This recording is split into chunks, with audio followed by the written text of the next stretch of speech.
Good morning and welcome to the 9th meeting of the Culture, Tourism, Europe and External Relations Committee in Session 5. I'd like to remind members and the public to turn off mobile phones, and any members using electronic devices to access committee papers should ensure that they are turned to silent. Apologies have been received today from Tavish Scott, MSP.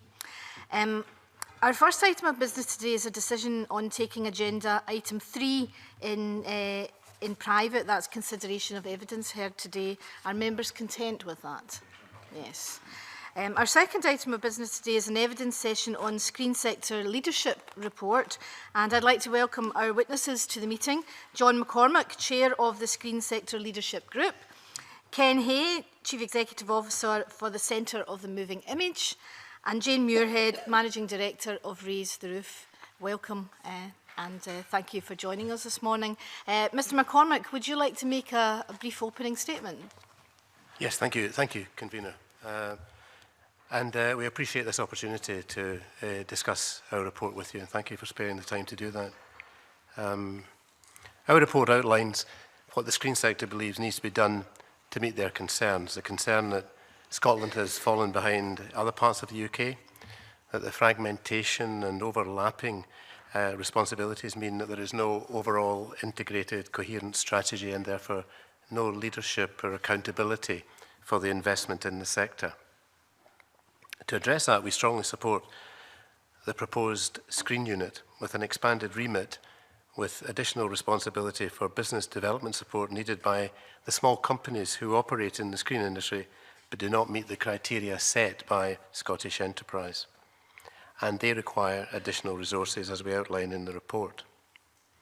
I have to say that the lack of visible progress since it was first mooted in May last year only reinforces the cynicism widely held across the sector, which I've been asked to represent today, and the belief that real progress will not be made until there is a realistic cooperative partnership established between Creative Scotland and Scottish Enterprise, working to shared objectives.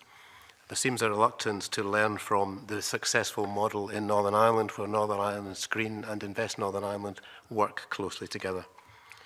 The EET report in March 2015 highlighted this, and sadly there's no evidence of an improvement in the relationship during the past 2 years. And there's a belief that only government can make this happen, and that the sector is not a priority. We believe our report presents an honest assessment of what needs to be done, and we hope it can be a catalyst and you can help us to bring some urgency to the process so that we can make real progress. Thank you. Thank you very much, Mr McCormack.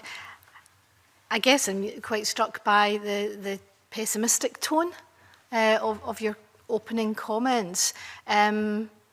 I take it from what you're saying is that even since the report has been published, you haven't seen any evidence of progress. Well, there is no real progress in terms of that key relationship that your predecessor committee in March 2015 drew attention to.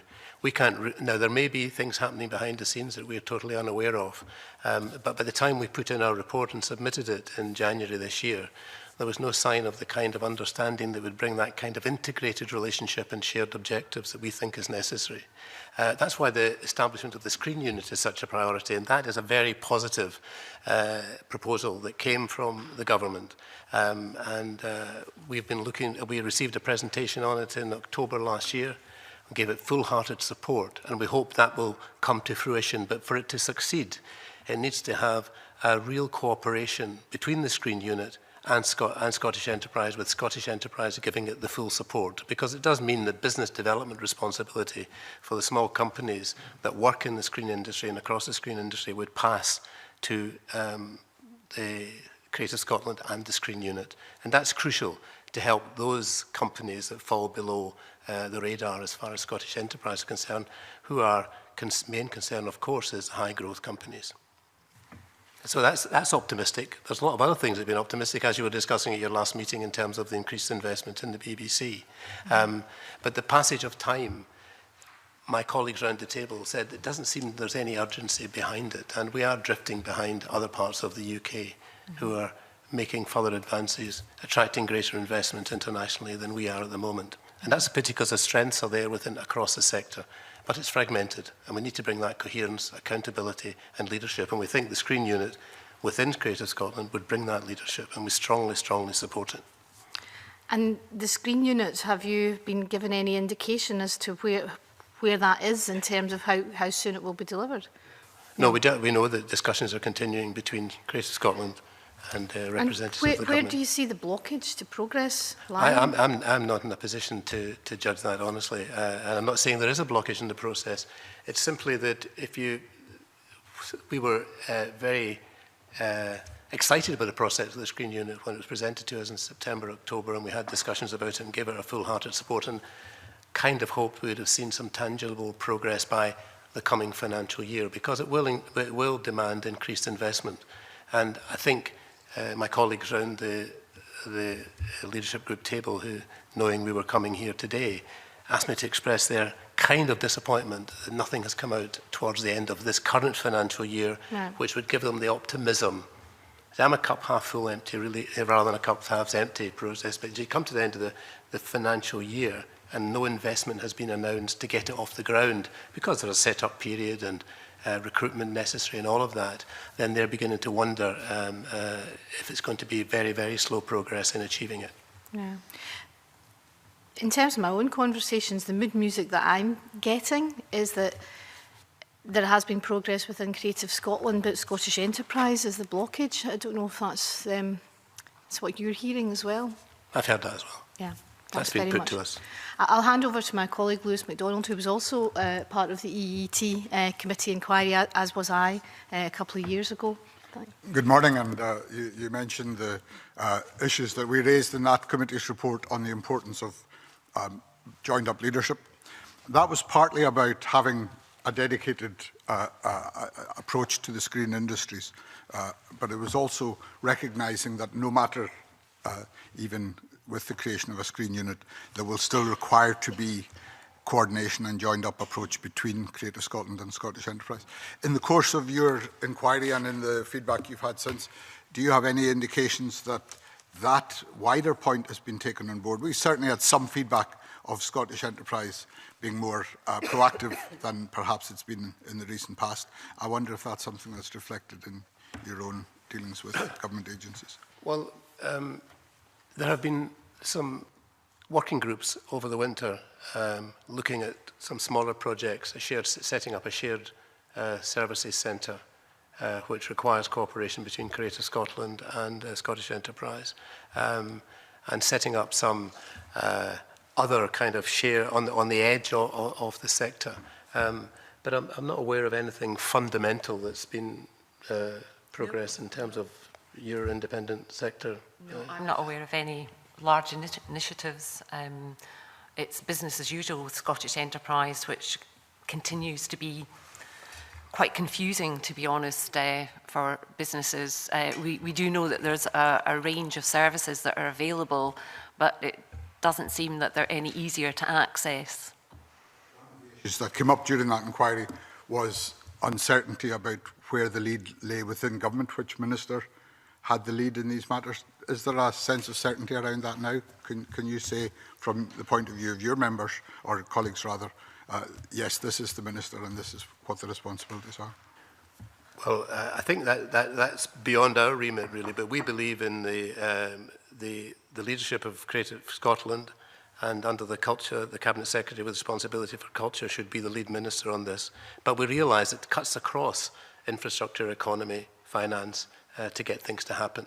And with the current review of the enterprise agencies underway, that may be a factor in why we haven't seen, there's a moving picture there, and maybe that's the reason why we haven't seen progress that we might have expected to see over the last year.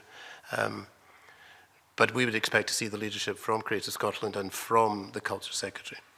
The Cabinet Secretary for Culture would be the lead minister as far as we're concerned, but it does cut across a number of responsibilities. That's helpful, because I think it does capture the point that the government seems not to be clear about what it intends the enterprise agencies to do in general, and therefore perhaps a lack of progress in this area in particular is not that surprising in that context. Can I ask about the other point that the committee, the Economy Committee, very much focused on as, if you like, the litmus test of progress was the question of a film studio, or film and television studio indeed. And I wonder what your observations would be in light of the comments in your report, but also in the light of developments over the last few months as to whether that litmus test has been passed. Clearly no. There's been an awful lot of conversations, a lot of positive noises, people putting forward proposals. There's obviously the Pentland Studio proposal just outside Edinburgh, but a number of others as well have been talked about. But to date, and again 2 years down the line from when your predecessor committee reported, there is nothing. There is no new studio facility, additional studio facility in Scotland. Production still continues. People are making do with what is available. But when you're going out to international marketplaces trying to sell Scotland as a viable and vibrant production hub that is worth coming to film in, you can see fantastic locations, but what we don't have is that large-scale studio facility that would facilitate further inward production activity. There was real concern, I think, on the committee and among witnesses 2 years ago that the absence of that meant that Scotland was losing opportunities and losing its place, if you like, as a leading centre for film and television production. Is it your view that that has continued to be an increasing problem? In other words, have we lost more opportunities over the last 2 years? Is there a risk that we slip altogether out of the race? I don't have the data to know whether we've lost more, but certainly trying to sell something that we don't have is quite hard work. When other parts of the UK and other parts of the world do have those facilities. So we're trying to sell ourselves as a production base, but with our ankles tied, it's quite a hard one to do. Thank you very much. There was also, if I may add just a sentence, convener, there was also, as it came through our report, when we were talking to people in the skills development area and facilities development companies, they stressed to us the importance of having a studio and what it does for developing the skills base within Scotland, providing a training ground, providing apprenticeships, so you have a stable workforce within the skills sector that we don't have at the moment, as outlined in the report, and how important having a fixed studio can be in developing that longer term strategy for the industry. So that remains a flagship requirement and one that's not yet been delivered. Thank you. Thank you very much, Jackson Carlo. Why do we conflate all our issues at once? Because I too would like to talk about the skills, but I'd like to talk about the film studios. But if I could go back to the opening area of discussion. You touch on Northern Ireland Screen, and this isn't an issue I think the Scottish Government have made clear in the Chamber, that the investment they've put into film and television every bit matches and indeed exceeds that the Northern Ireland administration has put in. And I noticed there is a member of Scottish Enterprise on your, who was on your panel. The representation that's been made is that Scottish Enterprise just see themselves as far too big a beast to actually be terribly bothered with the much lower level of discussion and integration about commissioning and taking advantage of opportunities. And even since BBC announced their Studios initiative, representations were made that Northern Ireland Screen were almost on to all the independent partners immediately saying, look, how can we assist, how can we work to secure these productions for Northern Ireland, whereas here in Scotland there just has been none of the same kind of cooperation and traction. So the mood music seems in Creative Scotland to certainly have changed. They, you know, they're prejudiced looking only at film. They now seem to see the television sector as a much greater opportunity. In Northern Ireland, it's been suggested that there has been a compelling personality in place who has been able to drive that synergy through to a point where the enterprise company and the creative operations have functioned together. Is that something that we should be looking at here? Is it simply that there isn't somebody who is evangelically advocating for this as a sector within Creative Scotland that could actually generate results? Yeah, I think that's a really interesting point, what you say about an evangelical person. I think the impression that the independent sector actually get from Scottish Enterprise just now is that their feeling is that TV production in Scotland is actually flatlined. And that is actually not the case at all. I could cite so many examples of why this isn't the case.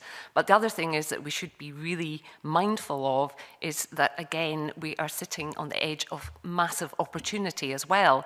The number of hours of television that are produced in the UK and in Scotland hasn't reduced. The opportunity is still there. We now have the new channel that's been announced, BBC Scotland, which presents further opportunity. And all we're asking for is actually the support to be ready to meet that challenge, because the opportunities are absolutely there. And if that needs an evangelical person at the top who believes as passionately in our industry as we do, then that's what we need. Because I'm right to say that, you know, Creative Scotland, although it has the creative commitment, has a relatively small budget in comparison to the opportunity that would come from Scottish Enterprise. And you talk about the emerging opportunity. I mean, the report is quite BBC-centric, actually, when I look at it. I mean, I know Channel 4 and Scottish Television were also on the review team, but there's not that much mention of the opportunity arising from them.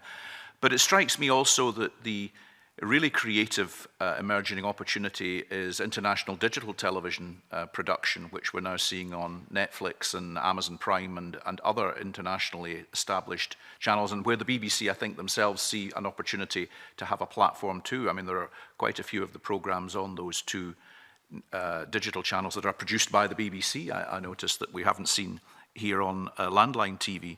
So given all of that,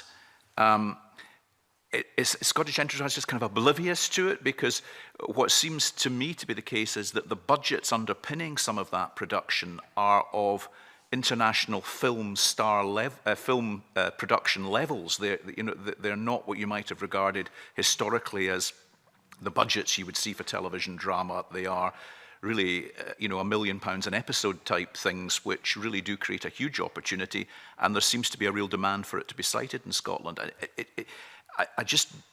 mean, you obviously have had more integration with, or a discussion with Scottish Enterprise than we have in this. Can it be a mood that's changed, or are you pushing a stone up a hill here? Me? I'll come in. I think what Scottish Enterprise actually failed to understand is that it's development that's the lifeblood of independent producers. That's where we need to invest our money. We need to develop the next big idea. Having said that, when something's commissioned, nobody actually knows if it's going to be a hit or not, but we need to keep that pipeline going. And the other thing is, as independent producers, we have to be robust. We have to learn how to react to when a broadcaster says no. And I would say that 95% of our ideas actually just end up in the rejected pile. So the investment is actually massive. And I think that's the type of support that we would like to see from Scottish Enterprise and indeed Creative Scotland. And we were hoping that that would be something that perhaps the Screen Unit would actually be able to help with, because Scottish Enterprise just don't seem to get that that's actually what feeds our businesses. It's development, it's ideas, it's people. That's what our research and development is. If I can come in on the back of that, you're asking the question about who and how. It isn't a recent issue. This conversation has been going on for at least 21 years of my life. And if you go back to 1996, the report was produced under the then Conservative administration that led to the creation of Scottish Screen, which was the model for Northern Ireland Screen, the model for the English Regional Screen Agencies, the model for UK Film Council. And Scottish Screen was obviously one of the predecessor bodies to Creative Scotland. Through my time working at Scottish Screen, the issue was exactly the same, about how to join the dots effectively between public sector bodies with shared responsibilities, shared resource, shared ambitions. And it was just about impossible to do it in a sensible way. We could get individual projects off the ground, but having that shared strategy with a shared responsibilities, shared authority and shared cash was impossible to do. And one of the solutions that Creative Scotland presented as when it was created 7 years ago, was to resolve that, because rather than having a relatively small agency in Scottish Screen trying to have a battle with a large agency in the form of Scottish Enterprise, you had a much bulkier organisation having that debate. But in the 7 years of Creative Scotland's existence, we seem to be in exactly the same position. So in terms of the leadership bit, I think it actually comes back to the top level of government to say, this is what we want, and it stops saying, have a nice conversation, guys, and see what you can come up with, because for 20 years it's very little. Okay, and just a last point on this subject. You opened by referring to initiatives that are taking place elsewhere, which are potentially putting us further behind again. Could you share with the committee some of the initiatives that you feel are taking place in other parts of the UK currently, which do point to Scotland potentially falling further behind in terms of the advantage that's open to us? Well, in terms of investment, BBC Wales and the Welsh broadcasting sector moved ahead in Scotland because of significant investment there from the BBC. And that's why we were so pleased to, and that's why we did spend so much time in the report on the BBC side, because we felt that in terms of the allocation of the BBC licence fee across the UK, that Scotland was falling behind, and that was a matter for the BBC, and this was a time to draw attention to it, as you did, in terms of the new charter and the new governance arrangements for the BBC.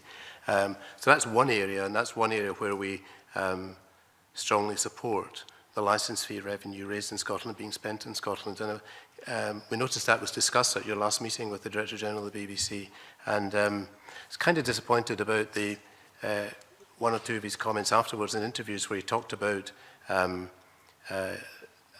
if Scotland received all of the licence fee, then different regions of England would have to receive all of the licence fee, and the integrity of the BBC could be under some issue.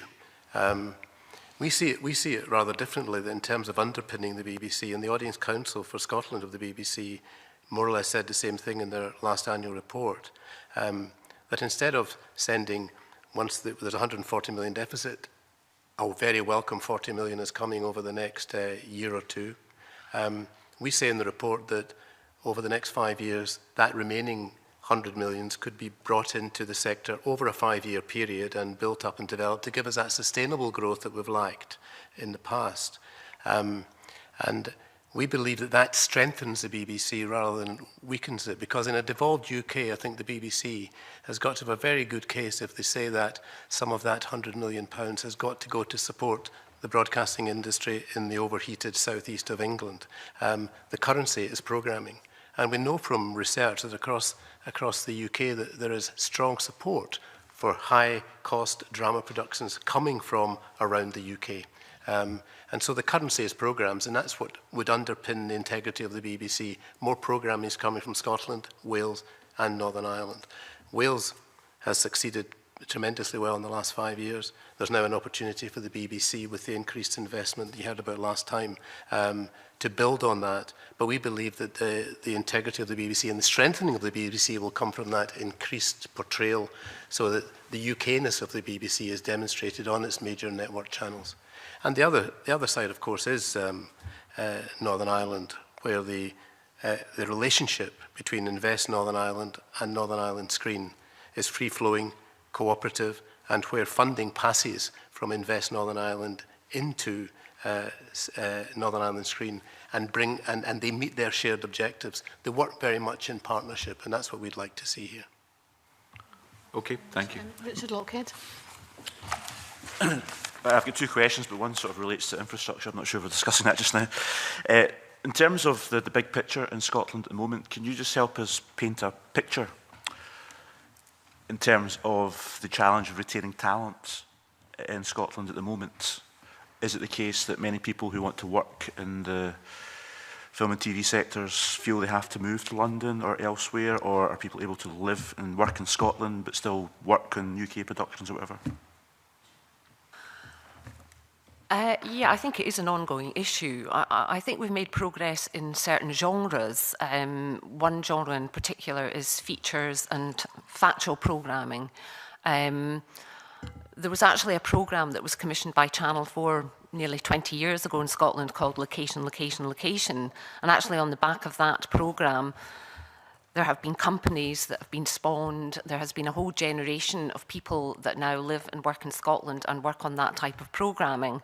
And as a result, more of that type of programming is being commissioned. But there is a real issue in scripted, for example, in drama. We haven't actually had any major dramas, that Indigenous Scottish dramas produced here for a number of years.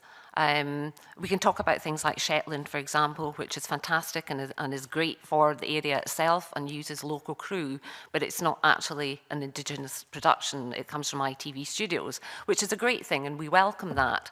But it is actually a tragedy that there is no drama that's being written and produced out of Scotland, and the IP being kept here as well. I think that just coming in the back of that, a lot of the talent works in the places where there is the activity. So a lot of Scottish talent, particularly Central Belt talent, work in Northern Ireland on things like Game of Thrones, or they'll be working in Manchester on a range of productions being produced out of the northwest of England. It's as well as going to London. It's the way it is. It's a very mobile workforce, and they have to make a living. So when we hear in the news, as we did just a few days ago, there's going to be a major film shot in Edinburgh, I think it was. Is it the Avengers follow-up? Maybe I've got that wrong. Will local people be hired in terms of the creative sectors for that kind of production? I don't know the details, but my experience would say very few. It will be a huge benefit to hotels, huge benefit to other suppliers at that end of the scale. But certainly walking around the centre of Edinburgh over the last couple of weeks, listening to the voices, they don't sound particularly local. Okay. Who are setting the film up, that is, and it is the Avengers, yes. Sure, yeah. I think they have to say that, you know, as Ken said, it's always a transitory thing. You know, people go where the work is, where the money is, and that attracts, you know, and the skills base, you know, the people behind the scenes are well used to travelling across Europe and across the UK. But because we haven't been able to have a kind of sustained base core business that goes from year to year to provide some stability, then we don't have the basis of the training, the development, bringing on the next generation of people. So the transient population is part of the industry, but we lack the core sustained business in scripted programming and filmmaking to allow us to build that up for the future. I was interested in the comments about the film production, because when you see the movies and they're shot in various locations around the world, you usually see in the credits the different crews and people used in different locations. And I just wondered whether that was a norm for international film productions that are filmed in Scotland. There will certainly be local people being used, but as I say, I don't know the details of this particular shoot, but it was London-based and London studio-based companies who've got all their vans up and all their lighting rigs and everything else up, so I'm assuming it's London-based crew that are working here. I've got one just general question. Okay, myself on that particular topic. As I chair the cross-party group on culture, and we had a session on this topic with speakers included Andrea Calderwood, and Andrea was talking specifically about the points that you were making about these major international dramas, and which are always collaborations. But she said that there was an issue around the tax breaks. Although the tax breaks were good, they weren't geographic specific, and that what we needed was for the UK government to specify that the tax break would come if you employed people and did the work, say, in Scotland. It would have to be geographically specific. And I just wondered what your views were on that, and whether you think if we did have that, it would improve things in Scotland and address some of the problems that Ken's just identified. Well, there are very specific rules to how the tax credit is applied, but it applies to the UK. So there's no geographical differentiation within the UK. It just applies to UK base. So it's if you're wanting more for Scotland, then it would be a case of, well, does the Scottish Government or Creative Scotland or whoever put further incentives on the table? And in some ways, that's what Northern Ireland Screen have been able to do that Creative Scotland or Scottish Enterprise haven't been able to do. There has been the production incentive growth fund that I am not fully on top of that Creative Scotland have had, which has been some additional money to attract business in, but it's not, crudely, it's not been enough, and it was, from what I remember, it was just been for initial year with a further follow-up year. So it's how we can get that sustained investment in place for a longer period. To go back to my original question, I don't know if the other panellists have got a view on this. If the details for the tax break were to be revisited so that there was some geographical incentive, do you think that would help?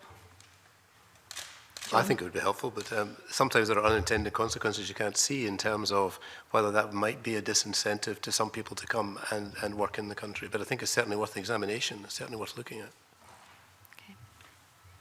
Can we, just as a supplementary, I wonder if Ken Hay could tell us a little bit about what additional things Northern Ireland Screen are able to put in place on top of the tax credits that perhaps we could learn from.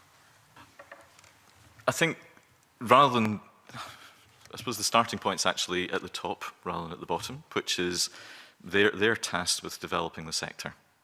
And there's an agreement from all parties involved to develop that this is a good thing to do. There's an integrated strategy that joins the dots at the top, and the leadership for implementing that strategy rests with Northern Ireland Screen. They have the money to invest to achieve those objectives. Some of it comes from Invest Northern Ireland, some comes from the Northern Ireland Assembly, some of it comes from elsewhere, and they work on that basis. And so it's a very simple, clear model, and with the full backing of everyone on the ground. They can then, going back to your question, they can then address all the individual elements, because part of the challenge in a report like this and part of the challenge in describing the sector is it's all interconnected. Studio is important, skills base is important, talent base is important, the development functions are important, inward investment is important, indigenous production is important, and it's how you tie all of those different strands together. And what Northern Ireland Screen have got is the mandate, the authority and the cash with a strategy to back it up. So it seems to be quite a simple, straightforward thing that for 21 years we haven't managed to achieve here. I need to go back to Richard Lockhead. I'm aware we interrupted your line of questioning. Others may want to ask about a film studio, and my question is very loosely related, so I'm not necessarily going down that road. My question is in terms of goodwill amongst public sector organisations, private sector organisations in Scotland. The former RAF Kinloss base in my constituency, huge site, to me would be great for a film studio, or at least an outreach or film work, and people working in the industry agreed with that. But of course the MOD were very, very lukewarm about that being used, even though a massive proportion of the site is unused at the moment. So it's just, what is the situation across Scotland in terms of getting cooperation and goodwill? I know that local authorities are very, very welcoming in the main to film and TV work, uses locations, but what about the wider sort of public sector organisations like the MOD and others?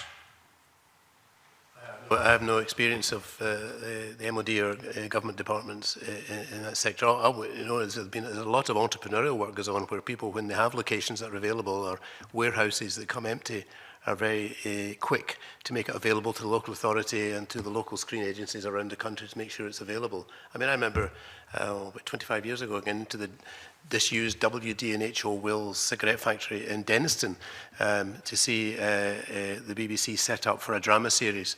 They were rigging up, and as our BBC guys were coming in with a truck of cameras and lighting rigs, STV was leaving, having de-rigged Taggart from that space. And that's when I first thought, couldn't we join this up and get a studio, and then it's a fixed lighting rig and the costs go onto the screen rather than in the infrastructure. So there's a lot of examples of that around the country. Spaces, the BBC development in Dumbarton is well used, and a number of dramas have used that studio, and it's a kind of mini Hollywood with the white painted whiskey bond there. That does look, and it is exploited behind the scenes, and a lot of work is done there. But what's lacking is that kind of big soundstage studio that's a permanent fixture that people know is there, so they don't have to send their people up front to locate and scout around for premises and then adapt them. And that's an increased cost. So it's a fixed resource that's needed. But certainly the local authorities are entrepreneurial. The different film offices across the local authorities do a lot to make facilities known to different film companies internationally and do a lot of good work. There's a section in our report about the data relating to film investment and the return on investment, and we know what we have. The data we do have shows the return on investment is quite considerable. But we need to do some granular work over the next couple of years of building up a statistics base, as the report says, about the return on investment in Scotland. Too many of the figures are dissipated, they're UK figures. There's very few figures for Scotland and for local authorities where we can go and demonstrate the return on the investment the local authorities put in to their film studio work. There's a lot of entrepreneurial work goes on, but it doesn't take away the need for a fixed film studio in terms of the international marketplace. Emma. Thank you, Convener. Good morning. Jane Muirhead, you spoke about development, and we've heard about crews and teams and different specialties moving around to film or whatever. But I'm interested in talent development and skills and training. So how can we be ensured that when we're looking at skills and development training that there isn't confusion of overlapping bodies that are already in existence so that we can deliver appropriate skills and training? And it's also been seen that skills and training should be seen as a fundamental part of the investment overall. So then again, once we train these people, how do we make sure we retain them in Scotland and they didn't disappear somewhere else? Well, again, keeping people, you have to have the work. That's the bottom line. You can't get away from that. As for training, there is always quite a lot going on. I think one of the biggest providers in Scotland is actually TRC Media, who do actually receive funding from Scottish Enterprise and various other bodies as well. A lot of training should actually be on the job, but again, it's the mechanisms to actually help that happen. And we, for example, as a company, have had partnerships with Channel 4, for example, where they have actually given us funding for an executive producer that worked on daytime programmes to actually work on a primetime programme. And that was very, very useful because it was actually an addition, that would have been an additional budget line. It was an additional person working on the production. So things like that are actually very, very helpful because it's people at that level, the executive producer level, that sometimes we're in danger of losing from Scotland as well. So it's if we can keep people like that here who are the next generation of business owners as well, the people that will actually generate the commissions, I think that's very, very important. But again, getting that buy-in from somebody like Channel 4 or the BBC for quite a simple scheme, there was actually nothing on the table from any of the, well, from Scottish Enterprise, for example. Just to add to that, I think one of the things just to emphasise about the whole report is that it's obviously heavily weighted towards production, but it is covering the whole of the sector. So it is talking about exhibition, distribution, audience development, education as well. And so the skills and training part, yes, is about the production talent base, both the creative side and the technical side, but it's also about developing talent for exhibitors, for distributors, for a wider education pool. And one of the things that we were able to tap into last year from Creative Scotland had a one-off Screen Skills Fund, where I think there was some money from the Scottish Funding Council or with backing from Scottish Enterprise, but it was for 1 year. And so a number of initiatives were set up that ran their life and stopped. We ran one, this is as CMI working with Film Hub Scotland, looking at the next generation of talent coming through for distribution and exhibition. So people who are wanting to run cinemas, people who are wanting to run film festivals and so on, which you might assume is more at the cultural end of the sphere, but actually in terms of turnover in the country, cinema exhibition has got a higher turnover than the average amount of production coming into the country each year. And part of it is how do we grow that? It's a potential to grow the marketplace there, but we don't have the right level of skills, and particularly entrepreneurial skills, to ensure that we maximise that.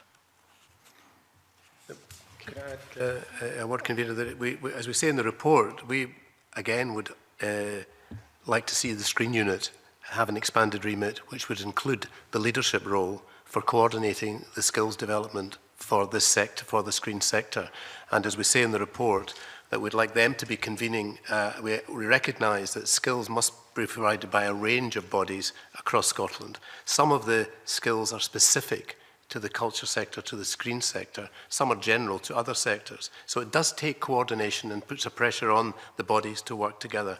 And we make that as a clear suggestion and recommendation in the report, that if the Creative Scotland could have an enhanced responsibility for skills development within the sector, they could then convene, do an audit of the skills sector and where the needs are and bring the different bodies together around the table under their leadership for this sector. And then they would follow the leadership of other areas for other aspects that are general to skills development rather than specific to the screen sector. But again, that enhanced role for the screen unit is crucial in this area. Thank you very much. Can I just ask, are we moving towards what we really need is a revival of Scottish Screen? And we obviously did away with it, a political decision, I think even before the present administration was made to do away with it, the decision was made to set up Creative Scotland, but we seem almost to be kind of going back to that model, which is obviously working for Northern Ireland. Well, I would have to say that you have some veterans of Scottish Screen sitting in front of you, and a number of people said to us over the year, as we were doing our work and talking to people, it would be no surprise that people said to us we should have our own screen agency. We, on the other hand, took the view as a group that this proposal coming from the government for a screen unit, we should give that an opportunity to be fully set up, established, properly funded as part of the culture sector to see whether that can work.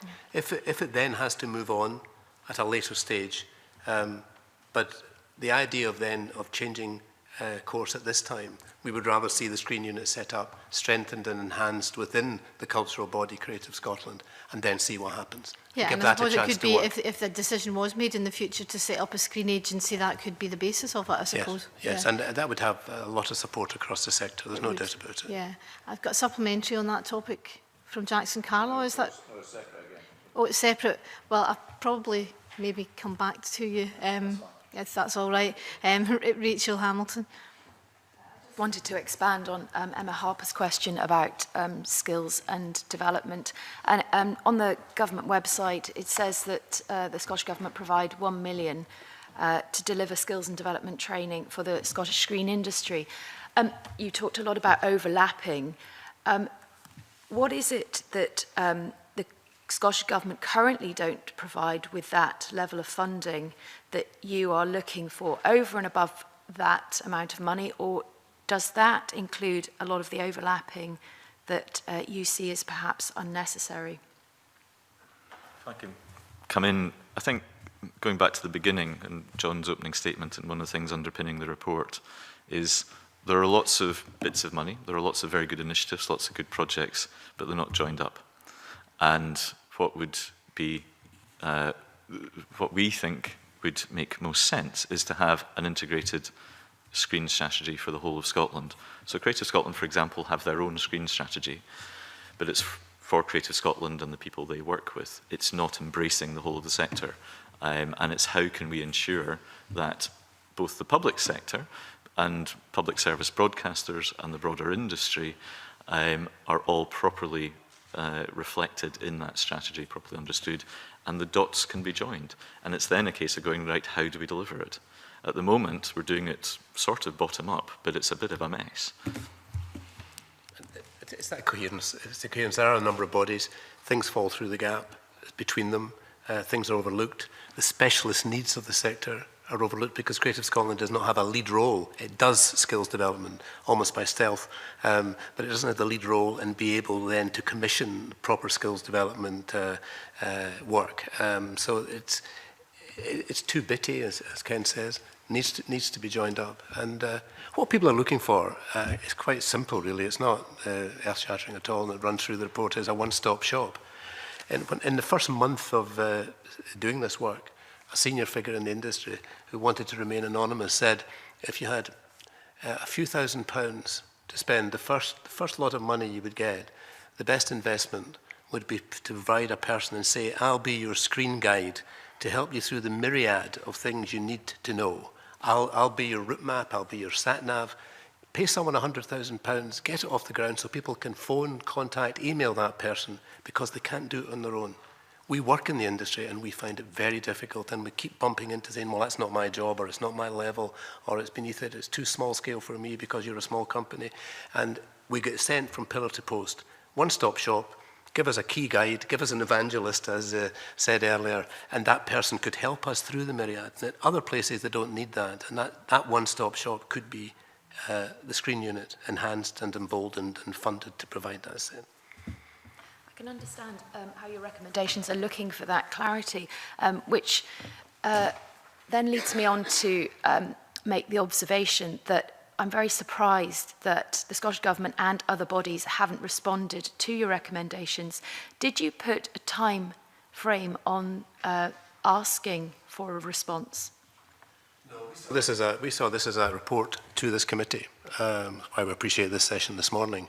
The work was commissioned, the recommendation to set up the Screen Sector Leadership Group came from your predecessor committee, as we've already discussed, and we saw our role as to provide a response to the committee, and expected the committee to be our go-between with government, although we've had a very positive response from the Cabinet Secretary in a meeting with her and officials about the report and about the range of work that's in the report. So I'm optimistic about that.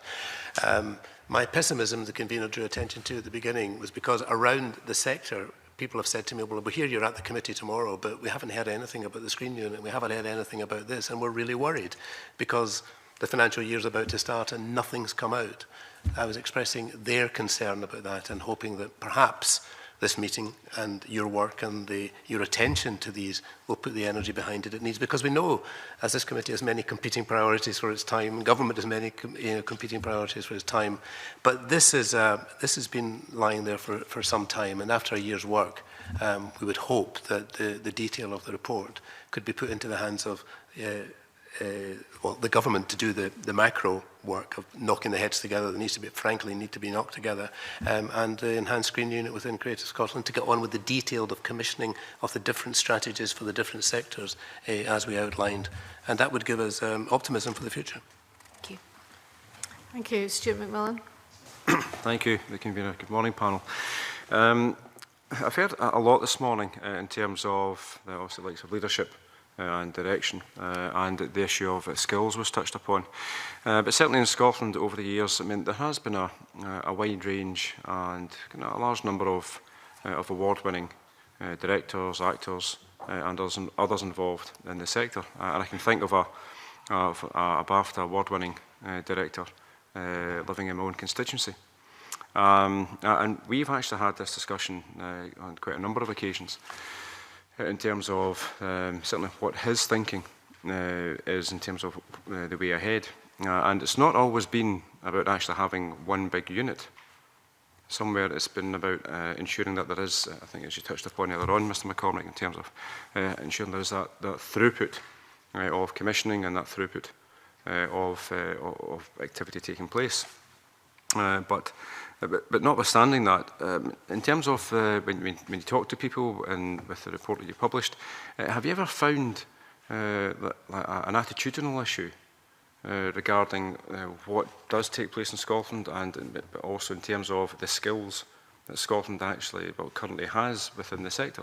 I mean, has there been an attitude of, well, it's only Scotland, well, it's too wee? That maybe it's maybe not as important as maybe other areas in the UK.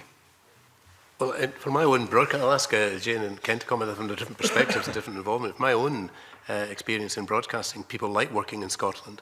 They like working with the crews. They feel a kind of release and a kind of energy and a kind of openness and friendliness in Scotland that they say they don't get in the overheated southeast, where people can take or leave work and be fairly picky about what they take. People up here relish the experience, and I've had a lot of feedback over the years, and from producers and directors in films when I was involved in the film festival, saying what a relief it is to come to this festival and meet people that you can work with as a team. So it's a very positive attitude. People have actually said to me over the last year that it's the disappointment that they would like to come to Scotland, but they can't join up the door. They can't do the work here, and they would relish it. I've never experienced any barriers at all to that. Have you, Jane? No. Ken? No.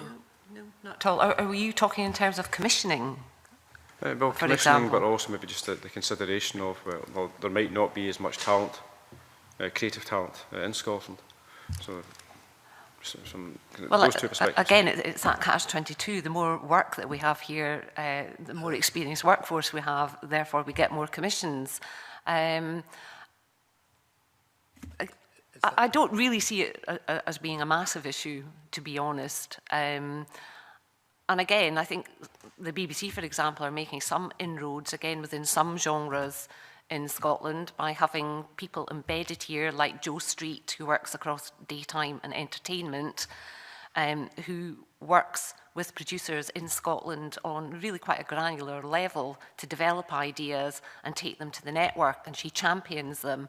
And now we have a lot of daytime producers, which is actually very important to the economy because they are fast turnaround, long-running, returnable series, which also sell well internationally. So on many bases, that works very well for us as companies because that's actually the money that then goes on to fund our next round of development.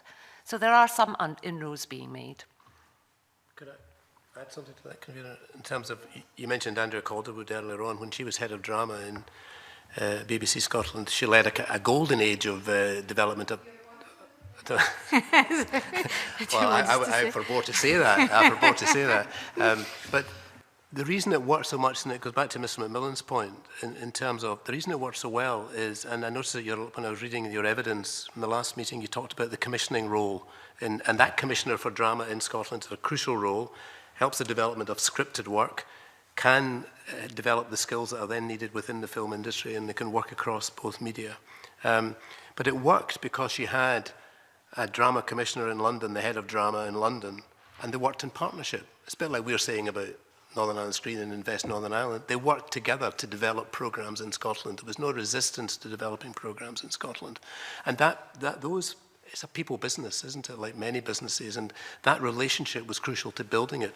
We'd had one in the 1980s when Bill Bryden was head of drama in BBC Scotland and Michael Grade was controller of BBC One, and they worked, and there was another 5-6 years of wonderful drama commissioned from Scotland and seen across the UK.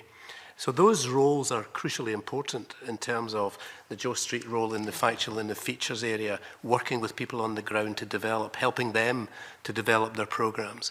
And it's that development role that's so crucial that we would like Creative Scotland, go back to the Screen Unit, to have that development role.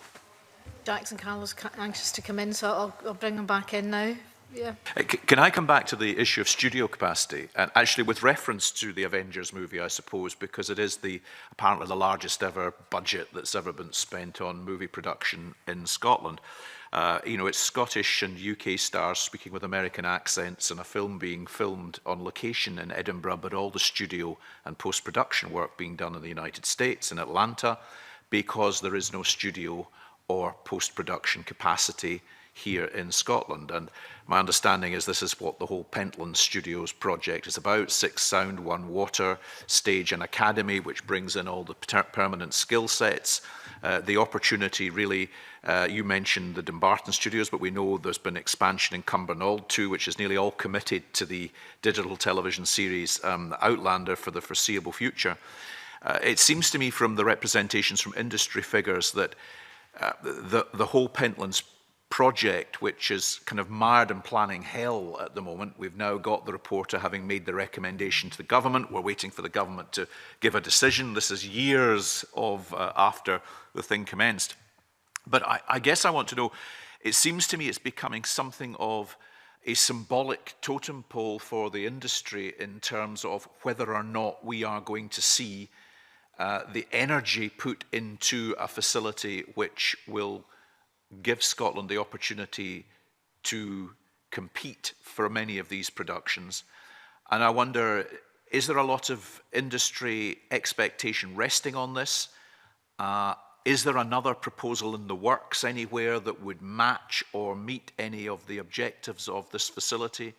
And if it doesn't go ahead, what can we offer in the immediate period ahead in terms of complementary post-production and studio capacity to match the phenomenal locations that we're now able to offer?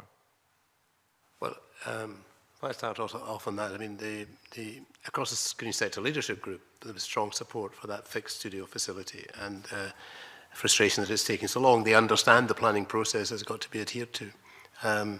But there would be great disappointment if that didn't come to pass. And when you've got people like Gillian Berry, who's on the group, and Ian Smith, talking about it and supporting it and expecting it. There is an expectation across the industry, but it's got to meet the planning objectives, and people are just waiting for the decision. And again, it's been delayed beyond the time that they were expecting it, so they had some clarity. There are other areas that people are looking at, and Mr. Lockwood drew attention to, you know, the possibilities that exist in different parts of the country. There's premises being looked at in Leith for there's a possibility of a studio development which is currently vacant and could be invested in. So I don't think all the eggs are in one basket by any means at all, any manner at all. But a lot of effort, thought, scrutiny has gone into the Pentlands project, and there's expectation across the industry that that might be the beginning of the new wave of production in Scotland if that passes the planning strictures. And I think in terms of your assessment about it being totemic, absolutely. And sort of linking Mr. McMillan and your comments, it's about confidence.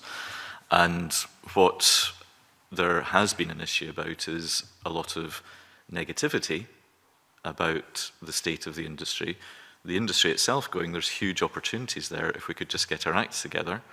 And it is a collective act, it's the industry, but working with the raft of public bodies, the broadcasters and so on. And just a huge frustration that everything seems to take so long to not make very much progress. Do you have any other questions about the film studio specifically? Because it is an important area, and I know that I'm anxious to bring Stuart back in again because I think he had more questions, but if we could maybe just focus on the film studio, if anyone else has questions about that, is that okay? Stuart. Because it was in planning for most of the time we sat, planning hell, as Mr. Carlow told it. I couldn't possibly say that, but the Film Studio Delivery Group was working with that in necessarily a confidential process, and we had hoped there would be a result by the end of the time we put in our report. So, so it was working in parallel. They were working in parallel with us, in private, in confidential, and with the planners to achieve it. So, can I just ask? I mean, the Pentland project took some time to reach the stage it has reached. Presumably, if that were not to pass the planning strictures as you described them, we might find ourselves in a position where we're facing another significant period of time before something comparable can reach maturity. And colleagues in Creative Scotland at the moment in the film area are very aware of the expectations and are seeing if other projects come out that they don't have to have this long time.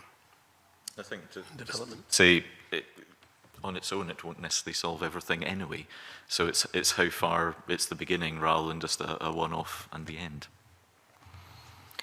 There have been, you know, comments made that one of the difficulties is state aid rules, and that because Scotland's part of the UK and there has been state aid going into other film studios in the UK, we would struggle to justify significant state aid for a film studio. I know that the one in Lothian is a private initiative, but I mean, do you see that the state aid rules has been a significant barrier?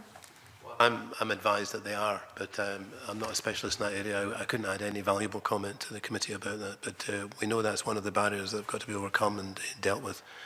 We thought the Pentland studio would not fall with that hurdle. We didn't think it would, but we've been watching and observing the progress of the Pentland discussions as they go into planning rather than playing an active part in it. We just feel the studio as a part of the infrastructure is an essential development for the sector in Scotland.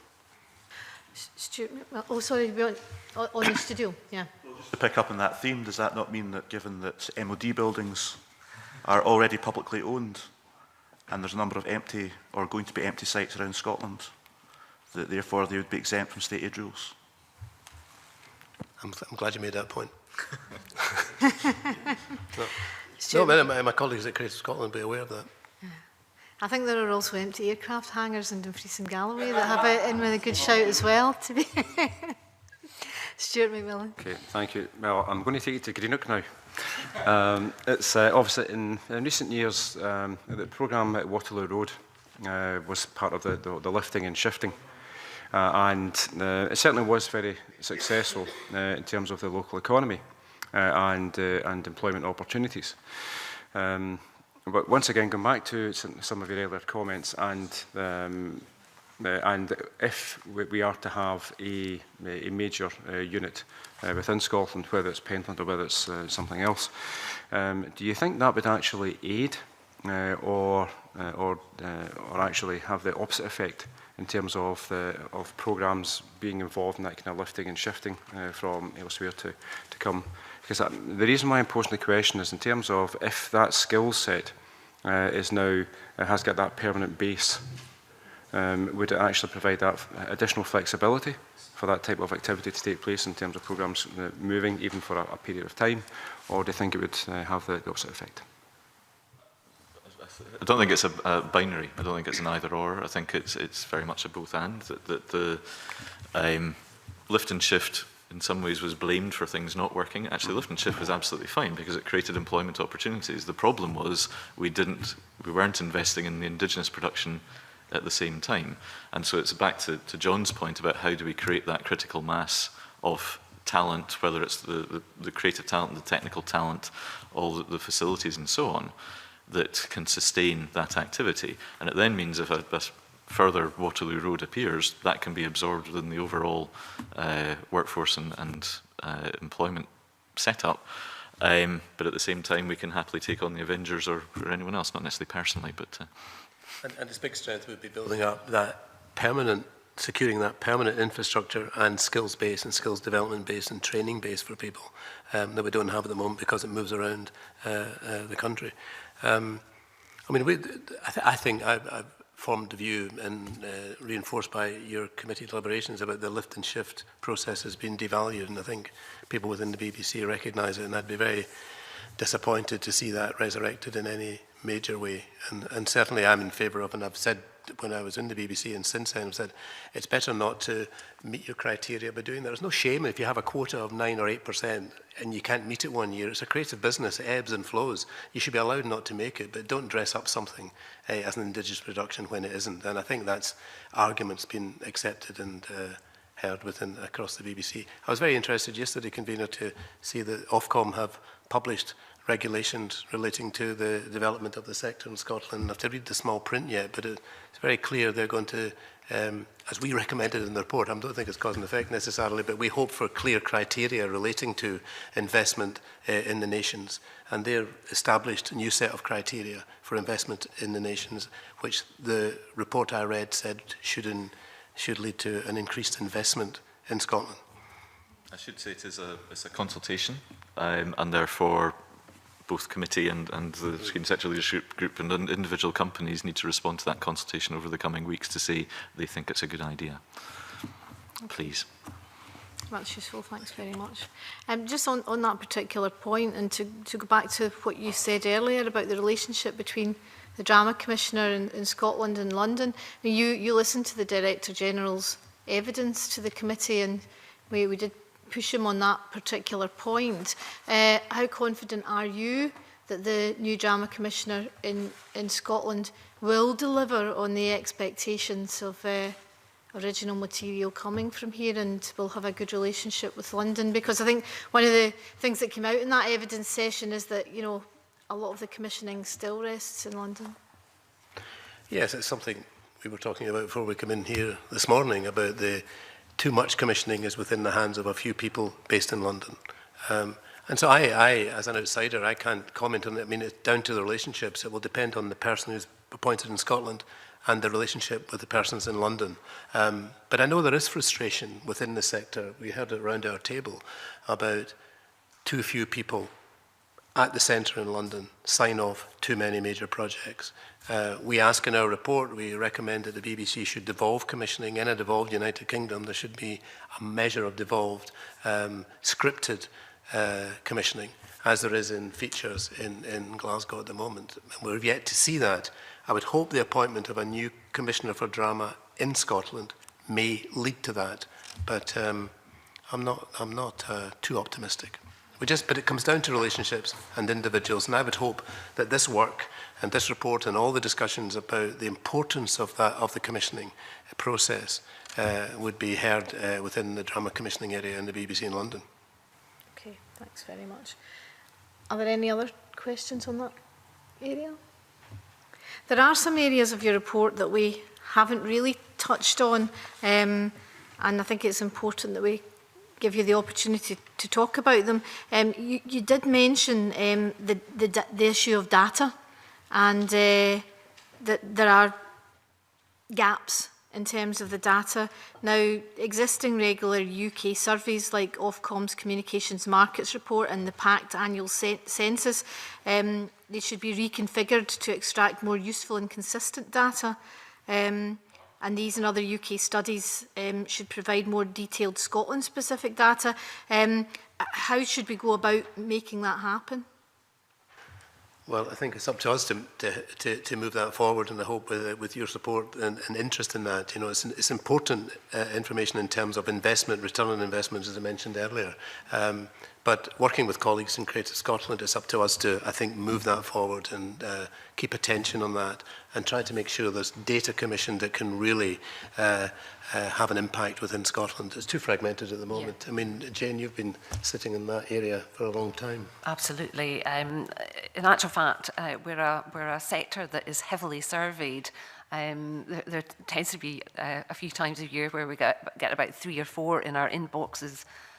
But it's actually just bringing all that together in a coherent way, and also so that we have a baseline, because we don't really know with any great detail where we are actually at this point. So I think that's something that definitely as a group that we should be taking forward. I think, Jane, why isn't the current data that's provided by Ofcom and PACT, why isn't that Scotland specific? What is holding them back from providing that Scottish data? Is it the way that it's collated and gathered? That it's collected. PACT is a UK-wide organisation, that's why they collect the data in that way. But I think it's something that we could take forward with your backing, and perhaps with the backing of Scottish Enterprise as well. Right. So really, it's not that there's a gap in the data. There is data being collected. It's just it's not being coordinated properly. Is that maybe? Little of it is Scottish specific. Yeah. It's UK data, and we kind of generalise from that and build from that. But we need specific data in Scotland, because we think if we had that, we could make a strong case for screen investment and the return on it. Why do you think it's for Scottish Enterprise and not the new unit within Creative Scotland? Because it doesn't exist. Fair enough.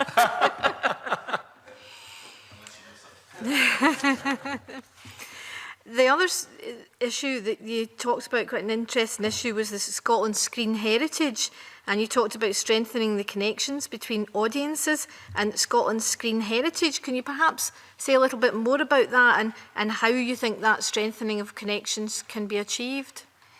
Well, film is a relatively new art form, and TV even newer, but it's just over a century. But we've got fantastic archive collections, both within the National Library of Scotland Moving Image Archive, but a number of other collections as well. And getting that out there have been a number of programmes over a number of years that dig into that. But it's an area where you're going, how do we get the wider population in the country more aware of the richness of the screen heritage? It can be about film, the development of film as an art form in its own right, but it's also just about social history. It's about how Scotland has evolved as a nation over the last century. And looking at where we're at now as a country and how we can understand from our history where we might be heading, I think would be a good thing. Part of the challenge is a lot of it's in formats that no one is able to screen anymore. So very little of it is digitised. It may exist on film. There's very few venues left in Scotland that can continue to show film. Filmhouse, GFT are some of the few that can. So if you're wanting to screen films, then you have to digitise them. Digitising them costs money. So one of the key things here is the sort of the whole section that isn't reflected in the report is it's going to cost money to support the digitisation of Scotland's screen heritage. If you look at a country like Canada, the National Film Board of Canada has, over the last 10 years, digitised their entire collection, dating back over 75 years. And they make it available for filmmakers, for programme makers, but also for audiences. So if exhibitors, distributors are wanting to get that out to audiences, they can do so. And my last advice I was given by the Moving Image Archive is something like 15% of their archive is digitised. So there's a big gap between this fantastic collection and collections that we have and our ability to actually allow audiences to connect with them. How much will it cost and how long will it take? Well, the National Film Board did it over a 6-7 year period. I don't have their exact figures, but their budget is, as you'd expect, significantly higher than the Moving Image Archive or indeed Creative Scotland have to put into that kind of work. Have you made representations to government? With my old hat on, yes. At Scottish Screen. I'm not sure what representations have been made because obviously the Moving Image Archive is now part of the National Library of Scotland. But what we would say is, with their ambitions to make that archive more accessible, we would fully back it. Okay. Thanks very much. Do any other members wish to come in? Okay. Just also mentioned the digital strategy and digital delivery. Do you feel that there is a clear focus within or a target that we consider that we need to reach within your proposals as well? What we had in terms of the audience development and distribution section was recognising that those large parts of Scotland aren't connected to superfast broadband. And there is a commitment through Digital Scotland to get that superfast broadband rolled out as promptly as possible. But it is over a number of years, and as ever in these situations, the original target then has to be shifted. So what counted as superfast broadband 10 years ago would be quite slow now. But if we're genuine about the whole of the country being able to access, and whether it's archive material or just being able to watch film and television on their own screens at home or in their local village hall, this is a way that would transform the country's ability to see screen content. Okay.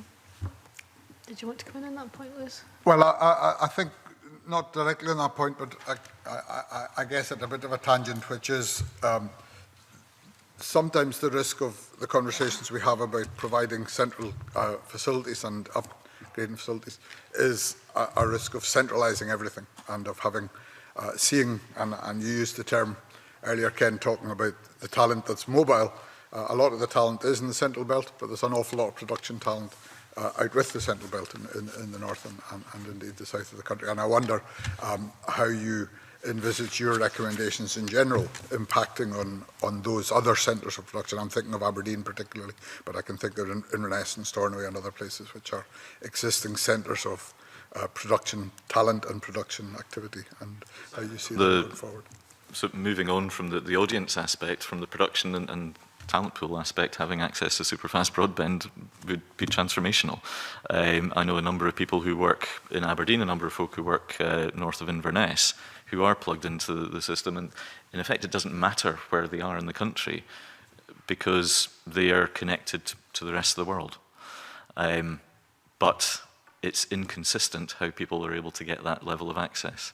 And on the whole, you tend to get more of that level of access if you're in one of the big city centres. But as someone who commutes backwards and forwards between Glasgow and Edinburgh, trying to get decent broadband, certainly mobile broadband when you're on the train is just about impossible. Getting a decent phone signal is just about impossible. And it's things like that you're going, surely it should be within our powers to somehow address that. We're not saying it's our job to do it, But as part of that joining the dots that we talked about earlier, this is something that the country is doing anyway, wanting to do anyway. How can we assist the argument to make it happen? Okay, thanks very much. Just to wind up, the committee's planning its work programme. You know, you've produced this wide-ranging report, which we're very appreciative of, and it gives us a great deal to get our teeth into, so to speak. But in terms of our work programme ahead, what would you like to see us focus on? Well, our priorities in the report very clearly, we strongly support increased investment in the industry. And we spent a lot of time talking about this because there's people going cap in hand don't often get a yes answer, but looking at what's across the sector internationally and across the UK, an increase of the investment in the screen unit and in Creative Scotland to £20 million we felt was the biggest priority, and without that additional public money, whether it came from other sources or was new money, was essential to get the development slates off the ground and to help encourage a number of new companies in their projects. That's number one. The film studio and the infrastructure, important because it also brought in some of the granular areas in terms of skills development and building up the workforce to bring stability. So the two things that we felt were infrastructure support, increased investment to help sustained economic development of the sector. That would be our priority, I think. And I suppose just underpinning it, that strategy and mandate that is currently quite confused. Convener, can I just come back to our very first point, because I think it's an important one around the screen unit. And the Scottish Government's website says create a screen unit within Creative Scotland in 2017. I think from what John McCormick was saying, the concern is having missed April 2017, that may now mean April 2018. Is that? Well, people across the sector have been saying to me, expressing that disappointment to me in the last few days because they were expecting something by the end of this month. In terms of financial planning and all of that, and post-budget, they're expressing that disappointment, but we don't know that it's not happening in 2017, but as time goes on, there's disappointment across the sector. There's not a sign of some white smoke saying there is progress. So it's fair to say that's one of the questions you would like the committee to be asking. Yes, the earliest opportunity. Because it's a great proposal. We just want to see it happen and get it up and running without too much delay. And as you go from financial year to financial year and budget years, we know how that can delay. Things can be delayed for a year without thinking. Thank you very much. Can I thank all our witnesses today, and we shall have a brief suspension. Thank you. We're going into private session. Apologies.